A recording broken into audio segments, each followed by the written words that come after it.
उसे छुड़ाना। Is she pretty? Need to put a lid on it. Just joking. कितना धंधा किया है? 34। किसके आदमी हो? पीटीवी की तारीख में अगर कोई पहले एक्शन ड्रामे का एजाज हासिल कर सकता है तो वो धुआं ही है। आशिर अजीम ने उसे तहरीर किया और उन्होंने ही पुलिस अफसर और एक खुफिया एजेंट का मरकजी किरदार भी किया, जबकि नबील, नाजरी नुसर और नैयर एजाज के किरदारों को भी आज तक याद किया जाता है। सजाद अहमद की हिदायत में बनने वाले इस ड्रामे में पाकिस्तानी मुआशरे में जराइम पेशा अनासिर की सरगर्मियाँ और पुलिस की कमजोरियों की बहुत खूबसूरती से अक्कासी की गई, जिससे निमटने का बेड़ा चंद नौजवानों ने उठाया, जिनकी दोस्ती भी देखने वालों के जहन को मुतासिर करती है। इस ड्रामे का अलमिया इख्तिताम भी इंतहाई पुरअसर साबित हुआ और आज भी उसे क्लासिकल समझा जाता है। इस ड्रामे में काम करने वाले अदाकार आजकल कहां और किस हाल में जिंदगी बसर कर रहे हैं, ये सब कुछ हम बताएंगे आज की इस वीडियो में। अज़र,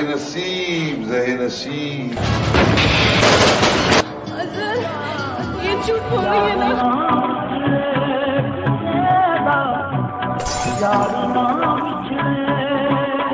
इस ड्रामे की कहानी 5 नौजवान दोस्तों के गिर्द घूमती है, जिनमें से हर एक का पसे मंजर मुख्तलिफ है, जो अपने मुल्क की खिदमत के लिए मुआशरे में मुस्बत तब्दीली लाना चाहता है। अजहर आशिर अजीम नए असिस्टेंट सुपरिटेंडेंट ऑफ पुलिस के ओहदे पर तैनात हैं। इससे पहले उन्होंने इंजीनियरिंग की डिग्री मुकम्मल की थी, लेकिन मुआशरे में अपना हिस्सा डालने के लिए उन्होंने पुलिस की नौकरी का इंतखाब किया। उनकी पहली तैनाती क्वेटा में हुई, जहाँ उन्हें अपने पुराने दोस्त मिले, दाऊद यानी कि नबील, जो एक मेडिकल डॉक्टर हैं। उनके मकामी दोस्त नवीद कोंडू असल दीन खान के नाम से भी जाना जाता है, जो अपने वालिद के कारोबार की देखभाल करता है। उनका एक पुराना जानने वाला वाजिद एक मकामी अखबार में क्राइम रिपोर्टर है। नवीद और वाजिद अपने दोस्त हमीद के साथ ट्रेनिंग कर रहे हैं, जो असलहे की दुकान का मालिक है। अजहर की निगरानी एक खुफिया अफसर सारा यानी कि नाजली नुसर कर रही थी, जो अक़वाम मुत्तहिदा की कारकुन जाहिर कर रही थी। वो गालिबन इस्लामाबाद में वजारत को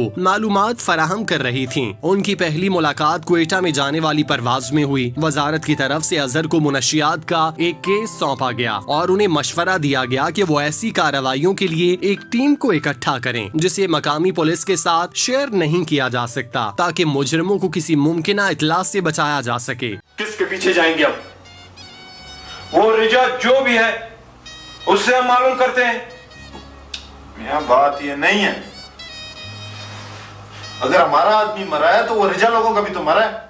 ये 5 दोस्त क्रैक स्क्वाड के तौर पर तरबियत हासिल करना शुरू कर देते हैं। वो कौमी शनाख्ती कार्ड, पासपोर्ट और गाड़ियों के डाटा का कंप्यूटराइज डेटाबेस भी बनाना शुरू कर देते हैं। आशिर अजीम बतौर ASP, अजहर एक इंजीनियर जो एक बड़ी कॉर्पोरेशन में अपनी मुलाजमत छोड़कर पुलिस अफसर के तौर पर दाखिला ले रहा है। वो क्वेटा में एक असिस्टेंट सुपरिटेंडेंट पुलिस के तौर पर तैनात है। क्वेटा में रहते हुए वो कॉलेज के अपने पुराने दोस्तों से मिलता है और शहर को मुनशियात की स्मगलिंग, भत्ताखोरी और इस तरह की दहशत गर्दाना सरगर्मियों जैसे बड़े जराइम से निजात दिलाने के लिए उनके साथ टीम बनाता है। नबील बहसियत डॉक्टर दाऊद मकामी क्लिनिक में काम करने वाला मेडिकल डॉक्टर, वो अजहर के साथ एक मकान किराए पर लेकर अपनी टीम में शामिल हो जाता है। बाद में उसे उज़मा से मोहब्बत हो जाती है, एक लड़की जिसे वो अफगानिस्तान में अब्दुल सलाम के ठिकाने से बचाते हैं। असल दीन खान बतौर नवीद, वो अपने दोस्तों में नड्डू के नाम से जाना जाता है, जो नवीद का उर्फी नाम है। नवीद अपने वालिद की एक फैक्ट्री में मुलाजिम है। वाजिद अली शाह बतौर वाजिद एक मकामी अखबार के लिए काम करने वाला सहाफी, जो जराइम की रिपोर्टिंग करता है। जुबैर खान अचकजई बतौर हमीद एक मकामी असलहा डीलर, जो क्वेटा में असलहा और गोला बारूद की दुकान का मालिक है। दूसरे किरदारों में नाजली नुसर बतौर सारा एक खुफिया एजेंट, जो अजहर और उसकी टीम पर नजर रखती हैं। वो एक सरकारी वजारती निगरान कमेटी के लिए काम करती हैं, जिसे अजहर की ऑपरेशनल सरगर्मियों का जायजा लेने और अक़वाम मुत्तहिदा के कारकुन के तौर पर पेश करने का काम सौंपा गया। नैयर एजाज बहसियत सलमान एक बिजनेस टाइकॉन और ड्रग कैंपेन, जिसका मुनशियात और दीगर मुजरिमाना सरगर्मियों से ताल्लुक है। रजा आमिर बतौर रजा, वो सलमान के लिए काम करती है। फयाज अहमद परवाना बतौर बशीर, अजहर और दाऊद की रिहाइशगाह पर गाने वाला घरेलू मुलाजिम। अजरा आफ्ताब दाऊद की माँ के तौर पर। आशिर अजीम ने सिविल सर्विसेज एकेडमी में अपने वक्त के दौरान धुआं के लिए स्क्रिप्ट लिखा, जहाँ वो कई पुलिस एहलकारों से मिले।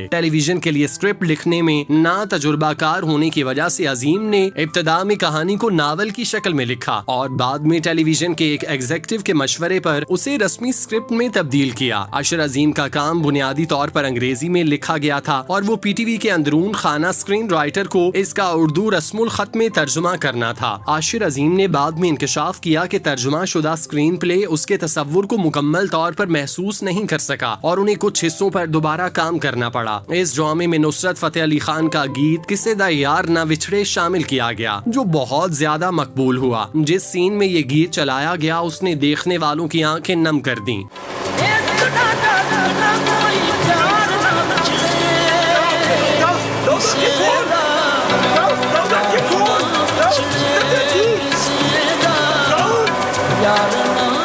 इस ड्रामे के मरकजी किरदारों के बारे में बात की जाए कि वो कहां और किस हाल में जिंदगी बसर कर रहे हैं तो इस ड्रामे के राइटर और एक्टर आशिर अजीम इस वक्त कनाडा में हैं और ट्रक ड्राइवर की मुलाजमत कर रहे हैं। धुआं जैसा शानदार ड्रामा लिखने वाले आशिर अजीम ने कुछ अरसा कबल मालिक नामी फिल्म बनाई जिसमें उन्होंने मुआशरे की भयानक सच्चाई को आया किया, जिसकी वजह से उनकी फिल्म पाबंदियों का शिकार हुई, जिसकी वजह से उन्होंने दिल बर्दाश्ता होकर पाकिस्तान को खैराबाद कह दिया और कनाडा जा बसे। उन्होंने अपना यूट्यूब चैनल बनाया है जिस पर वो वक्फे से दिखाई देते हैं। डॉक्टर दाऊद के किरदार में नजर आने वाले नबील ने इस ड्रामे से डेब्यू किया। नौजवान नबील ने अपने किरदार को यादगार बनाने में कोई कसर नहीं छोड़ी। यही वजह है कि आज भी उन्हें इसी किरदार की वजह से याद किया जाता है। नबील अभी भी इंडस्ट्री से वाबस्ता हैं और अपनी मकबूल तरीन सिटकॉम बुलबुले में दिखाई दे रहे हैं जिसका सीजन 2 इस वक्त ऑन एयर है। इस ड्रामे में नाजली नुसर का एजेंट का इंतहाई शानदार किरदार जिसे खूब सराहा गया। सामली सलोनी नाजली ने जिस तरह अपने किरदार से इंसाफ किया उन्हें इसके एतराफ में एक के बाद एक ड्रामों में काम करने का मौका मिला, लेकिन नाजली नुसर ने करियर के ऐन अरूज पर शादी करके इंडस्ट्री को खैराबाद कहा और पाकिस्तान छोड़कर अमेरिका मुंतकिल हो गयी। फिर दोबारा वापस नहीं आई। वो अपनी बेटी के साथ अमेरिका में इंतहाई खुशगवार जिंदगी बसर कर रही हैं। नवीद का किरदार करने वाले असलदीन खान इस ड्रामे के बाद मंजर आम से गायब हो गए। उन्होंने अदाकारी को खैराबाद कहकर कारोबार शुरू कर दिया, लेकिन जब ड्रामा सिंफ आहन बनाया गया तो उसके प्रोड्यूसर हुमायूं सईद असलदीन खान को दोबारा अदाकारी की तरफ ले आए और उन्हें यमुना जैदी के वालिद का किरदार दिया जिसे उन्होंने खूबसूरती से निभाया और अब वो दोबारा से इंडस्ट्री का हिस्सा बन गए। इस हकीकत से कोई इनकार नहीं कर सकता कि धुआं जैसा ड्रामा देखने वालों को दोबारा नसीब नहीं हुआ। इस ड्रामे में जहां मुआशरे के नासूर के खिलाफ जंग दिखाई गई वहीं इंसानी रिश्तों की अहमियत को भी उजागर किया गया। यही वजह है कि ये ड्रामा पीटीवी क्लासिक में शामिल हुआ और आज भी देखने में इंतहाई दिलचस्प लगता है।